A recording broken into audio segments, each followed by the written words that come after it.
It is Friday, December 13th, 2024. This is another offseason edition of Baseball Today. That is my man, Trevor Plouffe. I am Chris Rose, producer Dan along for the ride as well. Plouffe, it's good to have you back, and just in time, because as we just finished taping today's show, producer Dan pops in and goes, holy shit, the Yankees just made a trade for Devin Williams. So we are reshooting the top of the show. This is what we're just honest around here. So Devin Williams ends up in the Bronx. Remember, he's in his walk year. Nestor Cortez and Caleb Durbin, a second baseman, head over to Milwaukee. Your instant reaction is what? I like the trade for both sides. I didn't know Durbin very well, but Dan, our resident Yankee fan, let me know kind of what kind of player he is. So probably more on that later. Devin Williams obviously comes in. I believe he automatically becomes the Yankees closer.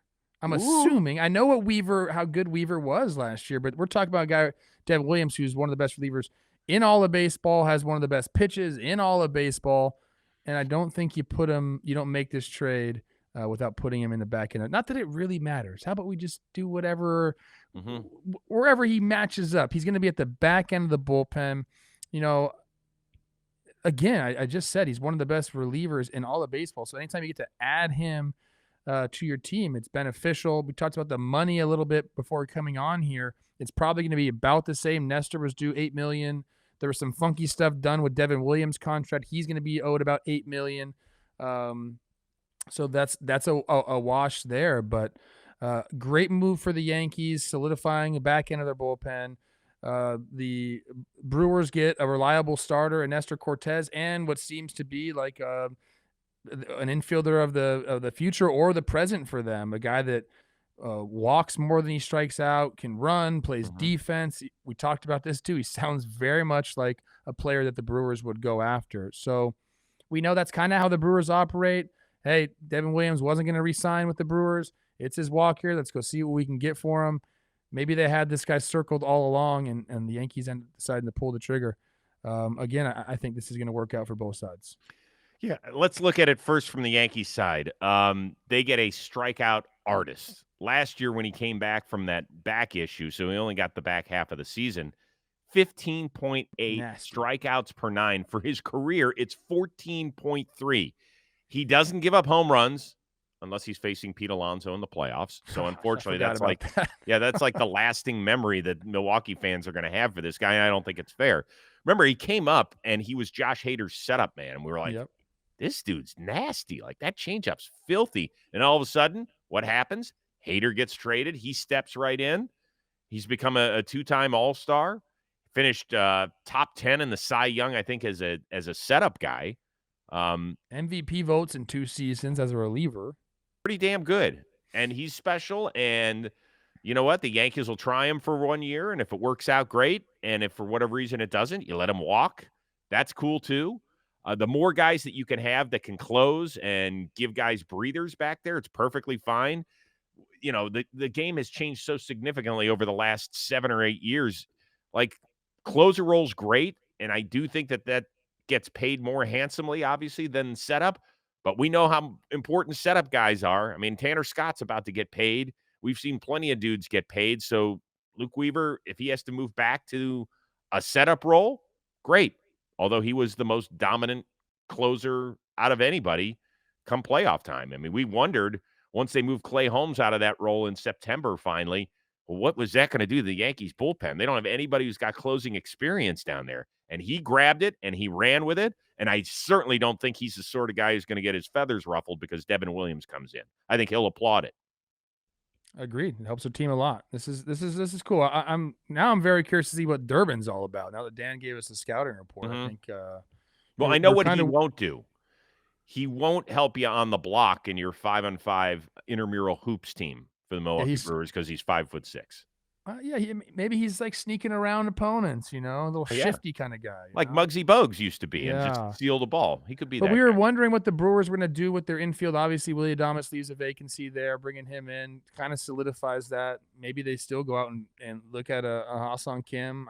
I always liked him going there. I like it. This is cool. I like trades more than free agent signings. How about that? I do too, because it affects two teams. And so you're trying to figure out what it means for the Brewers. I think also, if you're a Yankee fan, you have to try and figure out what it means for your team, because it did sound like he was going to make the roster. And with Glaber not coming back, you assume, like, what does that mean for Jazz Chisholm? What position does he end up at? Like, there's some questions that need to be answered. I think a lot of people have talked about Jazz Chisholm going to second base, bringing in an established third baseman like a Bregman, maybe an Arenado. Maybe they go get Ha-Seong Kim, and Ha-Seong Kim plays second base, and Jazz Chisholm stays at third base. Like, I would love that for the Yankees too. Yeah, a lot of interesting stuff that comes up. But obviously the headliner here is that Devin Williams will be closing games in the Bronx, headed in the last Yanks. year of his deal. Yeah. Now, the thing I would warn Devin Williams not to go punch a wall anytime. That story will blow up much more significantly in New York than it did in Milwaukee. And, of course, we all know how it ended for him in Milwaukee, which was too bad because he'd done a great job in whatever role they asked him to be. So, once again, big trade between the Brewers and the Yankees on this Friday. The Yankees, in the meantime, they are looking to add players after they lost a guy in Juan Soto. On Thursday, he officially signed the richest contract in North American pro sports history. 15 years, $765 million to move from the Bronx to Queens to play for the New York Mets. But here's maybe the most interesting part of his press conference, where he talked about if he had heard from any of his Yankees teammates. I haven't talked to any of those guys. Definitely, we talked to them through playoff, at the end of the playoffs, but after that, I make these processes. I haven't talked to any of those. You shocked? I don't think I'm as shocked as everybody else seems to be. All the social media reactions, I guess, don't understand that. But I've played with guys that are like that are just kind of, they have their own world, they have their own clique. They focus on baseball, and it's like, that's not too far-fetched. Is it like the norm? No, it's not the norm. Is it exactly what you want? Probably not. You want guys, the Dodgers talked about how, they were a team first, like almost like family second during their playoff run. But again, I've played with guys that are like this. I mean, I think we have to remember that Juan Soto isn't a typical person. I mean, he's a superstar, got to the league at 19. He understood going into this year, if he went and had a great year, I mean, he's going to sign a contract like that. So a lot of times mentally, yeah, you just shut it down. You do your own thing. You go to your routine and you stick to it no matter what. So I'm not like too shocked about it. Again, like, is it ideal for that to happen? No, I don't think it is, but it does happen throughout the league. Not talking at all to your teammates after free agency seems a little strange, but that is a two-way street, man. Like, It's not just Juan Soto not reaching out. It's his former teammates not reaching out to him too. But again, if there was already that kind of set throughout the year, and I've read some stuff online about how, during the playoffs, he wasn't exactly all in on all the celebrations and stuff like that. But again, like, I don't know, sometimes those things, they aren't for everybody. If you don't consume any alcohol, the parties after you win probably aren't for you. So I'm like honestly not holding it against Juan Soto. Again, would I do that? No, I'd be champagne. I would be doing a lot of things in that clubhouse. But not everyone is the same. So I just don't think it's as big a deal as everyone's making it out to be. Okay. It's weird. It's weird on a lot of levels. It's weird that Juan Soto hasn't heard from any of the Yankees since, if I interpreted that the right way, it means that during the process, he didn't hear from any of them. And then once he signed, within the 4 days, he didn't hear from any of them. I threw that clip out to a dozen major leaguers that I know. And I said, what do you think of this? And the number one response I got, it was almost universal. It's strange. It's very, very strange. Now, they weren't pinning it on anybody. They weren't saying, well, this is on Juan Soto because he's a loner, which you had heard at times over his stops. They didn't pin it on the Yankees players who didn't try and recruit him. But I asked, and I recorded a podcast last night with Logan Webb of the Giants, and it'll come out on Monday. And we spent probably 10 or 15 minutes on this topic because he has told me in years past that he has been a part of the group that has tried to bring in guys, including Aaron Judge to San Francisco. And he told us stuff that I didn't know about the recruiting process. And, people got upset with a tweet that I put out yesterday where I said, hey, where's the captain and Aaron Judge in this whole process? And Aaron Judge came out and said when he won his second MVP, he said, I haven't talked to Juan Soto. I'm letting him be during the process because I know what it was like a couple of years ago, and I don't want to bother him. Well, wouldn't you have wanted to exhaust every avenue? I am not saying that if Aaron Judge calls Juan Soto and says, hey, listen, man, we really need you back. We got close this year. I really think we can do it if you sign on for the next 15 years. That probably doesn't do it, right? Because of the money difference between the offer of the Mets gave and the Yankees gave. I understand all that. But you want to exhaust every avenue to keep a Juan Soto. I know that Yankee fans today are like, well, thank God we didn't keep that fat fuck around. You see that picture? And we're going to get Kyle Tucker. We're going to be way better anyway. You might be better. But I will tell you this, Juan Soto is a generational hitter. You're better with him than without him unless you add certain guys. And so far, they've just added Max Fried and not the other dudes. I guess my overall point is this. I was a little sad. Because he looked in his answer lonely when describing it. And I'm sad that nobody on the Yankees either had the interest or less likely the time to reach out and congratulate him on getting the deal. Hey, when guys left, wouldn't you have congratulated them? Sure. I mean, look, I think we have like this fairy tale picture in our head of what every single athlete should be like. Okay, he's got to be the best at his sport. He's got to be a great leader in the clubhouse. He's got to be a social guy. He's got to bring everyone together.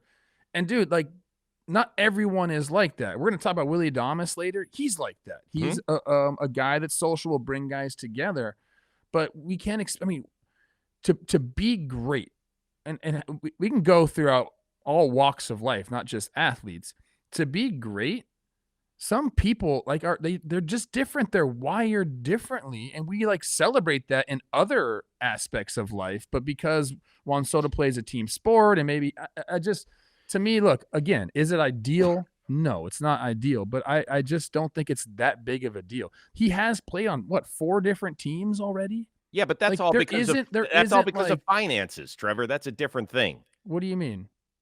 Because the Washington Nationals of finances? Yeah, because the Washington Nationals. I'm not saying that Juan Soto got driven off of these teams. He's a bad teammate. That's the opposite of what I'm saying. I'm saying he doesn't have like crazy close connections with everybody. He's been on 4 teams in 6 years, Chris. When I started running the gamut at the end of my career, I'm like a very social guy. I made it that was one of my traits that kept me in the big leagues, was the fact that I could be a leader, bring people together. Like, I still like going through that many teams at the end. Like, you just don't establish as close of bonds as you do when you're with a team year in and year out. I get all that. I just don't. I think we're making this a bigger story than it needs to be. Because it's interesting. That's why. It is interesting. It's not that it's a huge story and like stops the baseball world, but when he said he hadn't heard from anybody, I was shocked by that. I just am. I'm telling you, Logan, I'm going to go back to the Logan Webb, and you've got to listen to the discussion. It's fascinating because Blake Snell spent 1 year in San Francisco, went to the arch rival. He takes us through the entire process of trying to keep Snell in San Francisco, which obviously didn't work.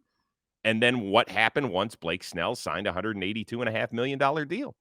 It's just totally different than what you heard out of Juan Soto's mouth.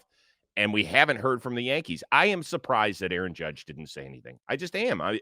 I think as captain, it's partially your job. And I am not living in a delusional world. It probably makes zero difference or 0.001% chance that he stays in the other New York instead of going to the Mets. But I think you have to do whatever you can. And all these people say, well, I could never see Derek Jeter doing that. Shit, man, times have changed. Derek Jeter wasn't this. Derek Jeter he hung out with Jorge Posada. That was his dude. That was it. Like, you always heard that those were the guys on the road. Everybody loved Jeter in the clubhouse, but that was his guy. And that's okay too. But that doesn't mean that you have to be the same exact kind of captain as Derek Jeter. I think, okay, if he had signed back with the Yankees and we Mhm. heard the exact same stuff, well, I didn't talk to any of the Yankees, but I signed back there. We wouldn't even be having this discussion. It's because he went to the Mets and people want to make this bigger than it is. You're right. I mean, I've talked to plenty of people about Jeter and kind of what he was doing, during his time, and you nailed it. Like, he wasn't always out there with the boys. Like, Mhm. so, like, it's just, I think it's a big story because he didn't choose the Yankees, essentially. That's the only Exactly. reason it is. For the first time, when the Yankees were at least in the ballpark financially, and people will say, well, there's a huge difference. He's going to end up getting $805 million when he opts out after 5 years. I understand all that. But it wasn't like the Yankees were $200 million off. Or maybe the Yankees could have come up a little bit in their offer and maybe something similar, down the road with an opt-out or whatever it was. It's the first time that we can ever remember where somebody took more money to go leave the Yankees, because that just doesn't happen. And the Yankees fans are upset. I get it. I actually like this. This is great. I can't wait for the 6 matchups between the Yankees and the Mets next season. I think it's going to be freaking awesome.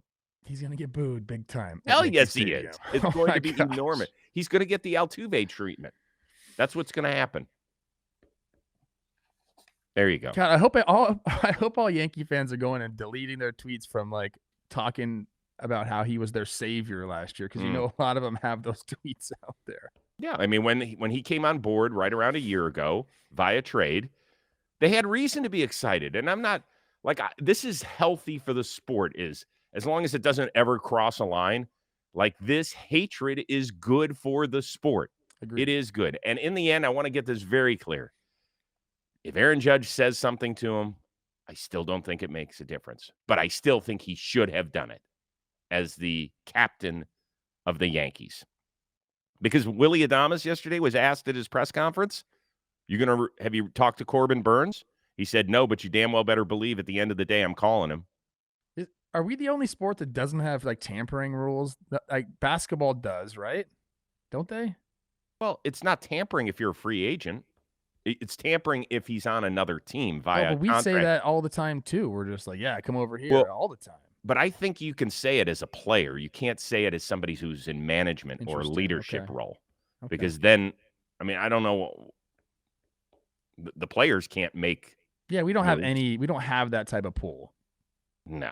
All right, much more Juan Soto talk is coming your way. But in case you're not caught up on Blitzball Battle 5, I don't want to give a spoiler on what happened Thursday night, but somebody on this screen was involved. Here's how it got all set up. We are back in the warehouse. Blitzball Battle 5, presented to you by DraftKings, the second of our 2 semifinal matchups between Forgotten Rotten and defending Blitzball champion McFlurry Power. They have dreams of hoisting a second straight Blitzball banner, and with a win, they will take down the inaugural Warehouse Cup. The biggest storyline for me today is Trevor Plouffe. Shelfie has gone well above what he's supposed to do. It's time for Trevor to pick it up a little bit. This is another good matchup between two teams who haven't been as good as they should be. They really haven't hit this entire tournament, but somebody's going to have to score runs to win. Trevor Plouffe is going to have to come through at the plate eventually. I think it's going to happen. For me, I'm going to be taking Forgotten Rotten, guys. If I pick McFlurry, Rotten's going to win. So I pick McFlurry. I think Forgotten Rotten will make it to the championship against your team from Love Yas. Today is your day, Plouffe. We'll find out who's going to make all the way to the finals. It's Blitzball Battle 5, presented to you by DraftKings. All right, so the Mets deal, financially sweeter than the Yanks, but some people are still questioning as to why he left the Bronx for Queens. But you left the team where you said you've had a good experience. What did they not do that made you decide to go someplace else?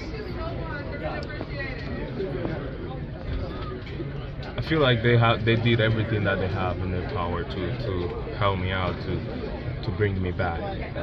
But I have other 4 teams doing the same thing and trying to make me feel comfortable. And at the end of the day, we look at everything, we look at the chances, and we look at what other teams want to do and what team everybody wants to do for the next 15 years. And I think we have the best chances over here. Are you buying what he's selling? Which part? Did they have the best chance to win? Everything he said there. I think it's hard to tell who has the best chance to win. Obviously, he doesn't know what the Yankees' future moves are. He doesn't know, he kind of knows what the Dodgers are going to do, although I don't really know if they were truly. Can we cut to the chase here, Trevor? Everybody thinks I'm answering the question, Chris. That he simply left for the money. He simply left for the money. I don't think he just left for the money. I don't. Okay. Was it the most money? Sure. Great. Was that a factor in his decision? Obviously. Okay. I think there's a lot of things that factored into it, okay? Not everyone grows up with this, enthrallment with Yankees history, okay? I think for some reason, we just associate, everybody wants to play for the Yankees and be part of that history. Not everyone grows up that way. I surely didn't. I didn't really grow up liking any team. I like players. If you asked me the number one team I would have wanted to play for, I guess I would have said the Dodgers, but I would have just said that because I'm from there. He's not from New York. So listen, and I'm not a Yankee hater. People say that all the time. I respect what they've done, but I do know that sometimes the organization just isn't a fit for guys, or it's not exactly where they want to be. Especially, I feel like the young culture isn't in on that you got to shave every day. And it's all about kind of the past. And it's about, you don't have your name on the back of the jersey. All these things that I think Yankee fans are very proud of, and that's their culture. It's great. A lot of times that doesn't appeal to players and young players. I think Juan Soto's looking at the Mets being like, this is awesome. It's new. Our owner is giving me things the Yankees wouldn't give me, like a suite, showing me that I can have a statue outside of the field, not just a monument out in center field. There's just a lot of things that would appeal to a young guy like that. And I do think there's more Latin influence on the Mets, and that does go a long way. It does. I think the ability for Juan Soto to kind of go out and be himself is probably better on the Mets than it would be on the Yankees. Now he could other places too, but it's the Yankee way, and I think that doesn't appeal to everybody, especially some of the young guys in the league. I mean, and it does appeal to some people. Jazz Chisholm says it appealed to him, and he's a young guy who kind of has that energy, and he's trying to change things with the green belt and all that stuff. So I'm just saying, was it all about the money? No, I don't think it was all about the money. I think there's other factors involved as well. I'm sure we're going to get into eventually, it's something as stupid as the suite thing, but that does mean something. The Yankees won't do that because they've never done it before. And Steve Cohen's like, yeah, sure, have a suite, kid. Yeah. A lot of organizations give players suites. So the Yankees have their way. That's great. It is what they have done. It's what they do, but not everyone's into it. Would you have felt better if Juan Soto had just come out and answered that question? Because it was interesting. There was the question, then there was a 2 to 3 second pause. Did you notice that before he answered? He's thinking about it. I mean, he doesn't want to. I feel like he's trying not to offend anybody. I'm with you 100%. I mean, he even came out and said a wonderful thing about Yankees fans, which won't go over great, but it was very classy and it was well said. I loved all that. I was talking with somebody, a player, who said I would have had so much respect for him if he had just come out and said, "Yeah, it was about $765 million, and that's it." Do you think 805? We got to get that 805 number out there. It's not officially 805 for another 5 years till he opts out. It's right. It's basically locked in. How do you think that would have played out if he had just come out and said, "You know what, guys? They offered me the most money, and that's what I wanted." I mean, it's not. It would have been bad. No, it would have been horrible, Chris. No one would have liked that either. And that's where we're uber analyzing what this guy is saying, and he knows that everything he says now is going to be crazy analyzed. So he's trying to say the perfect thing. Yeah. And then when you do that, you end up sounding like you're not. What's the word I'm looking for? Authentic. Authentic. Yes. You know what though? They would have hated if he said that, Chris. I know. I'm playing this out in my head. Because this would have, baseball's so rarely talked about on the other morning shows, right? But that comment definitely would have been like one of their top stories if Juan Soto had said, yeah, guys, it was about the money. Now, do I think we could do special things and win world championships? Absolutely. But Steve Cohen gave me an offer I couldn't refuse. And for goodness sakes, put yourselves in my position. Try it. See if you would have accepted it. And I think that if he had said that people would have been like, holy shit, like somebody finally said it. I think I think you're right. If a lot of people said, you're in Juan Soto's shoes, like, aren't you chasing that? But then it gets to a point, Chris, where everyone looks at those numbers and says, well, what does it really matter? What does $50 million really matter? And I'll tell you right now, it doesn't matter. When you have 750 or 805, you're doing the same exact shit. Yeah, you're doing nothing the same. Changes in your life. I do not think somebody came out and said, was it Michael Kay, I believe, said if the Marlins had offered him $820 million, he would have went to the Marlins. I do not believe that. I don't believe that either. And I don't believe that either. Jeff Passan put him in his place too. And Michael was just, listen. I love Michael Kay. That's my homie. I do too. I don't believe that for Juan Soto. Yeah, I think he was off base there. I think Michael does a tremendous job. I think he was wrong there. And that's okay. We don't have to see things the same way. Once again, I will emphasize this point. I think whatever rivalry there was between the Mets and the Yankees, it is real. It's real. Now, the Mets have been kind of up and down where the Yankees have been more consistent in terms of their playoff appearances over the last decade plus. I think both these teams are going to be playoff bound for the foreseeable future.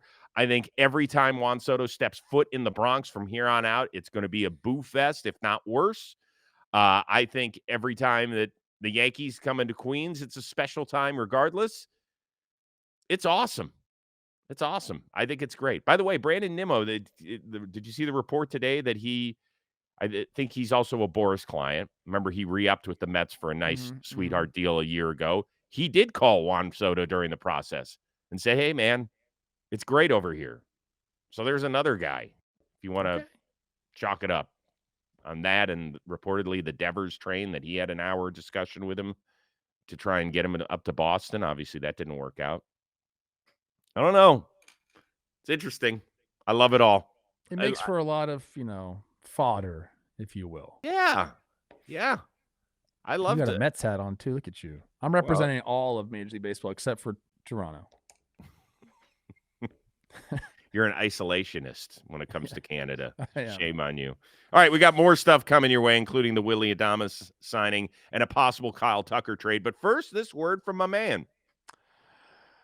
Grab your favorite team's jersey and some snacks and head to the couch for another Sunday of action-packed football and get even closer to the action each Sunday with our partners at the DraftKings Sportsbook. Right now, all new customers who bet just $5 will get $150 in bonus bets if your bet wins, but only when you use code BASEBALL today. And don't forget to stay in on the action and use your $150 in bonus bets on DraftKings same-game parlays for a shot at an even bigger payout. Download the DraftKings Sportsbook app now and use code BASEBALL today. That's promo code BASEBALL today, all one word, only at the DraftKings Sportsbook. All right, in the meantime, across the country, the San Francisco Giants, they introduced their new shortstop, Willy Adames, who signed the richest deal in franchise history, bypassing the man who lured him out to the Bay Area, Buster Posey. For me, it was just it looked like they had a family here, the group of guys they had was such an amazing group, it looks like, and I want to build something like that while I'm here. So I think he's going to bring the right guys to the clubhouse, and then it's going to be up to us to do what they did as a player. But I'm really excited just to be the guy here for him and just to try to help him to create that winning culture here. Well, first of all, he got an A++ performance. I watched the entire press conference. That is Willy. There's no question. Overall, there are some people who will say, well, he's basically a 3 to 4 win player. Defensive metrics are down. Richest contract in franchise history. Some are skeptical. Are you? I am not skeptical because there's the intangibles. And I know that we try to define them. We try to put a value on them, and you can't. I think the Giants they've come out and basically said this. We're trying to create a culture. We want guys that are basically baseball rats that are in here with the work ethic, and that permeates throughout your entire organization. When you have guys at the big league level who are just dogs, who want to play every day, who have the work ethic, it does. If you're a rookie and you're seeing the top dogs doing it, you're like, fuck, I got to do it. Even if you don't want to, you got to do it, and then it becomes your routine. I think that's part of what Willy brings. Matt Chapman is another shining example of that. The guy is in there. He's a baseball rat. He's such a great leader. I know you love Logan Webb. I'm sure he is the same way on the pitching side. So I think that's really, really important. And you're talking about a guy, he plays, a high percentage of games every single year. He's a very consistent player. You just set it and forget it with Willy Adames. So I think he's an excellent addition to what they're trying to do there. And I know Bo Mel, and I know what he likes to have in his clubhouse, and Willy is like the perfect guy to go do that. I believe they even came out and said he was their number one target in the offseason, and surely it's because of, the intangibles that he brings along with that consistent, production at the shortstop position. I don't know, man. I think the world of him. I first met him in Durham. I spent a few days in AAA with the Rays, and I went right to him. I just could feel the energy, and I enjoyed my time with him.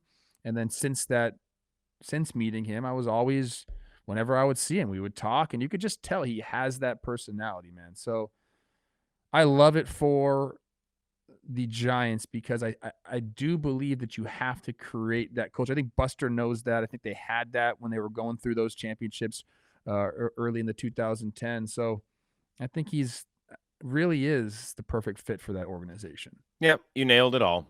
The intangibles are undefinable by definition, right? Because you can't see them. They're just things that you feel in this sense, right? And you'll never be able to categorize it like in war.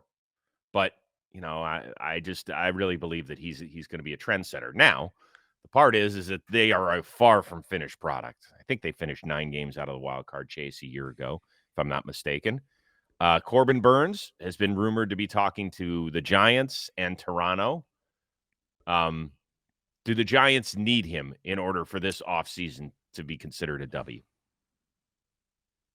Sure would be nice, wouldn't it? I don't know if they have to have him, but yeah, I mean,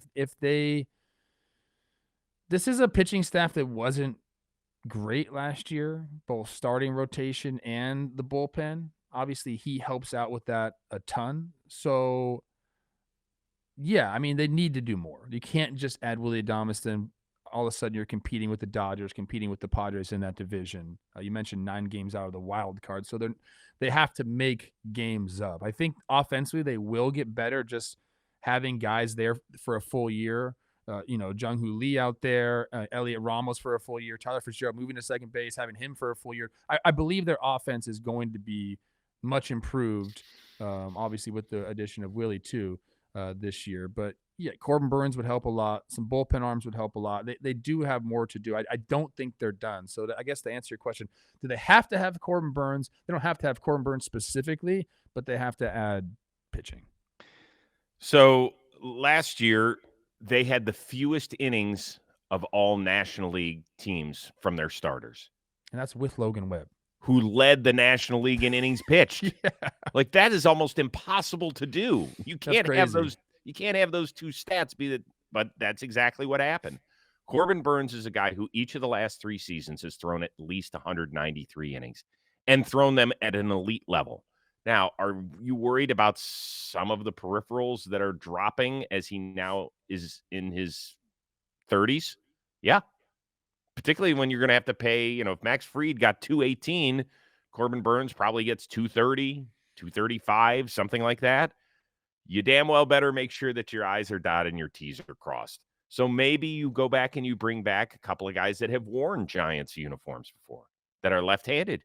Sean Manaea was there in the 2023 season, did not pitch well for them, rediscovered something with the New York Mets, and he's going to get a nice chunk of change. It's not going to be anywhere close to Corbin Burns. Nowhere close. But he gave them innings last year, made over 30 starts, career high 184 strikeouts. Sign me up. Jose Quintana. He's a guy that last year, 170 innings for the Mets, 31 starts, made 5 appearances for the Giants in 2021, kind of a non-memorable stint with them.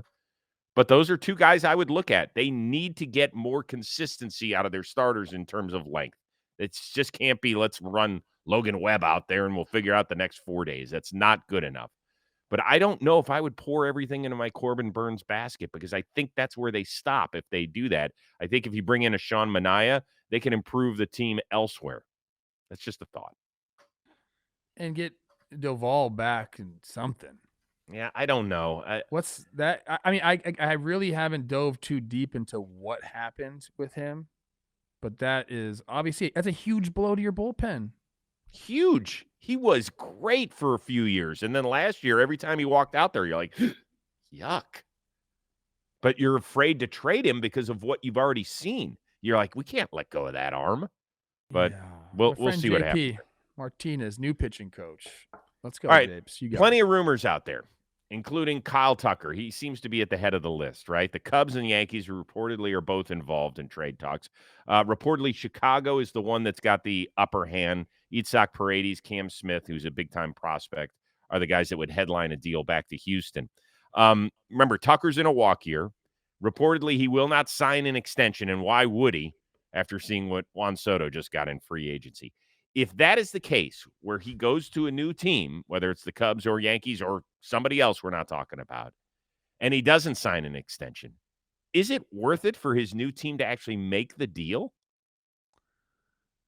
I guess it just depends on what team, and you know, you have to look at like where they are at in their quote unquote window. So let's take the 2 teams I just Yeah. mentioned, the Cubs and the Yankees. Let's just use those 2. So, okay. I think for different reasons, it makes sense for both of them. For the Cubs, I feel like they owe their fans a move like that. Now we've talked about this before. They've constructed this roster, and they've traded for it. They've signed guys. They brought dudes in that, you know, they believed were going to be difference makers. They just kind of haven't been. But you know, they built up all around Wrigleyville. Fans come in and support that team kind of through thick and thin. So for that reason, I say, yeah, go make this move if you're the Cubs, because you need to get a winning product back on the field. For the same reasons I say that the AL is wide open, I feel like the NL Central is wide open as well. So a move like that could push them to the forefront of it. For the Yankees, it's that Judge Cole window that we keep talking about, and the fact that you just lost a 10-war guy. The AL is weak. I don't know what they're going to have to give up for Kyle Tucker. We're hearing reports of Luis Gil and maybe somebody else. If that's the case, I do that. Like I don't think you have to trade Luis Gil no matter what. I think he's an excellent pitcher. I think he's got a ton of upside. I think he's going to be really good in the league.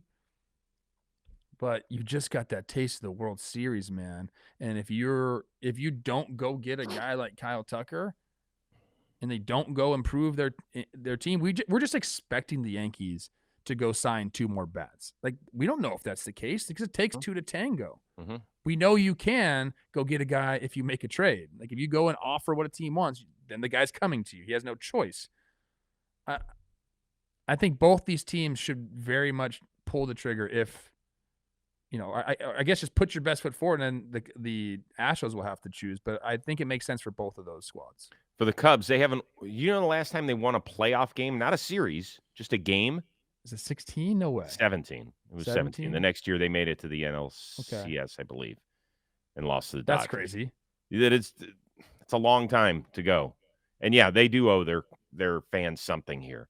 And maybe he loves it there, and maybe he's the guy that they end up paying after not paying all those core guys from the 2016 team. Maybe this is the guy in Kyle Tucker that they end up – the problem is – I really think that Kyle Tucker's value went up by $75 to $100 million based on what Soto got. I really do. I believe it.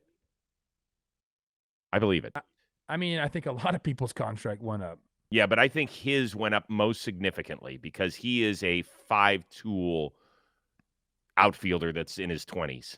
Yeah. So I think his number went up the most.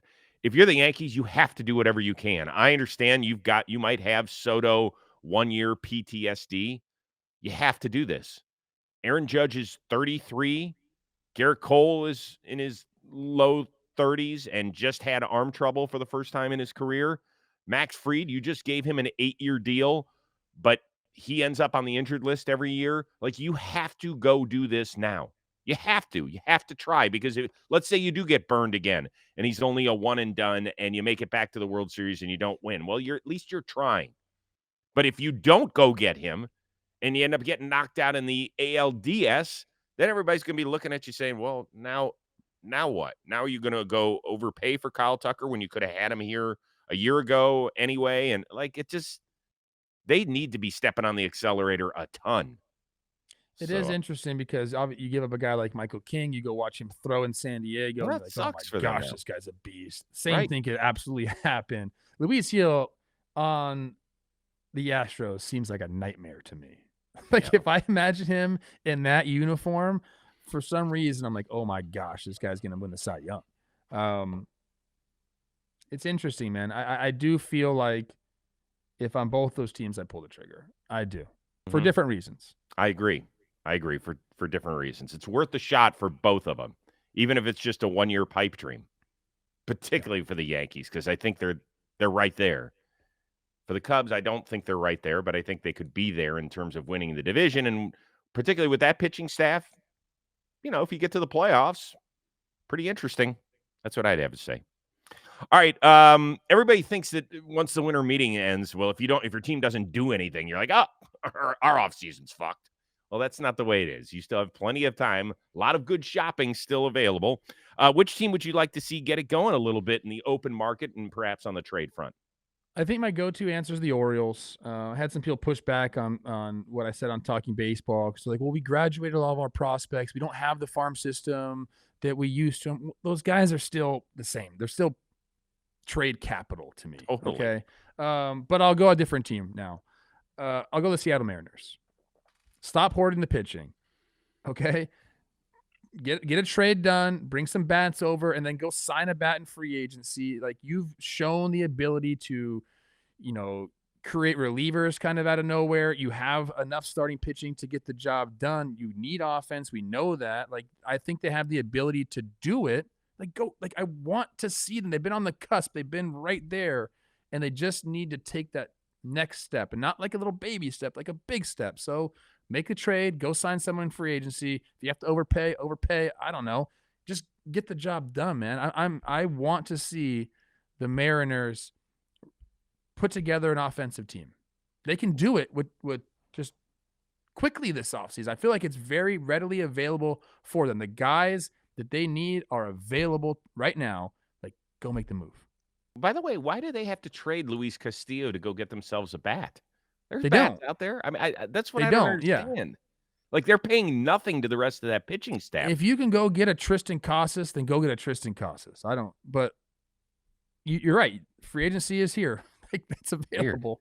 I will stay focused on the Baltimore Orioles because I've been on this train for the last few years. I wanted them to sign Carlos Rodon when he was a free agent. That didn't happen. I wanted them to go try and trade for a Garrett Crochet last year, or even pardon me, at their school. Pardon me.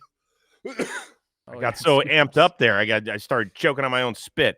Anyway, I have never heard of this website, so forgive me if it is more popular than I'm giving it credit for. The Pitchers List. A guy named Ben Palmer came out with an article. Are you familiar with it?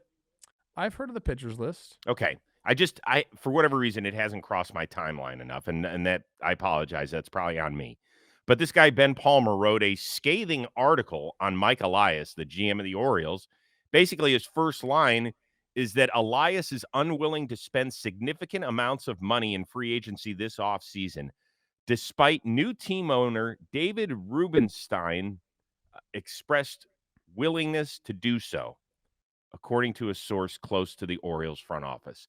That they're saying that if Elias goes out and spends this money, there's going to be even higher expectations on him, that there's no pushback in the Orioles front office because nobody has enough dirt in their front office spikes in order to say, hey, Mike, dude, the owner told you to go spend go spend. And he apparently wants to build from the ground up, a la the way that his old team, the Houston Astros, did.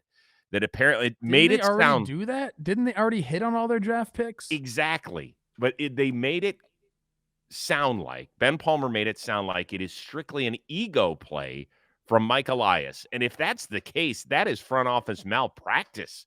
If the hardest thing in this sport to do, or in any sport, is to get your owner to sign off on spending his dough. If that has already happened, what in the world are you waiting for? Are you worried about being wrong on the guys that you trade, that if you give up Kerstead, that he turns into a home run champ or a batting champ or something? Well, dude, that's how it goes. If you end up getting something good in return that can push the Orioles from where they've been, because I'm not saying they're going backward, but well, they went backwards last year. Well, they made the playoffs still, and they lost in the same round. Didn't they go from 101 to 91? Yes. Yeah, but I mean, I'm not saying that if you lose a little bit more than a month more, game per month more, that's a huge drop-off. They lost in the same round regardless. You know, I mean, yeah, they didn't have the bye, but they still lost in the same round.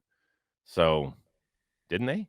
No, I guess they didn't. They lost in the what they lose in 2003. They lost. They got swept by the Rangers. Yeah, that was in the divisional round. They got swept by the Royals in the wild card round. You're right. So they did take a step backward. Yeah. Damn, now I'm even more pissed. All right, Orioles, go do it. Mike Elias, God, I hope that article isn't spot on. But if Ben Palmer's right, then that's a tough one to swallow. All right. Everybody have a great sporting weekend. Maybe if there's a big move, Kyle Tucker, Alex Bregman, Corbin Burns.